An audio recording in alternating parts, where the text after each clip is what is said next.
આજે એક એવી ઘટના સામે આવી કે થોડું મોડું થયું હોત તો એક નિર્દોષ ગાયને બચાવી શકાત નહીં. ગાય કૂવામાં પડી ગઈ હતી. જીવન અને મોત વચ્ચે ઝઝૂમતી મદદ માટે તરસતી હતી. એ સમયે ગૌશાળાની ટીમ, સરપંચ શ્રી વિપુલભાઈ બરવાડિયા અને ગામના લોકો એક સાથે દોડી આવ્યા. ક્રેન બોલાવી અને દોરડા બાંધીને એક જીવ બચાવવાની જંગ શરૂ થઈ.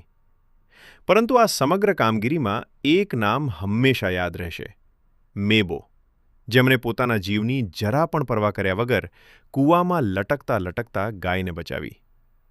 આ છે સાચી હિંમત. આ છે સાચી ગૌસેવા. આપણું થોરડી એક એવું ગામ છે જ્યાં સંકટના સમયમાં કોઈ જાતિ કે સંપ્રદાય નથી જોતા. બધા એક બની જાય છે, એક જ રંગમાં રંગાઈ જાય છે. આ જ છે મારા થોરડીની તાકાત. મને ગર્વ છે મારા ગામ પર. મારા ગામ પર થોરડી માટે જીવી પણ જઈશું, અને જરૂર પડે તો મરી પણ જઈશું.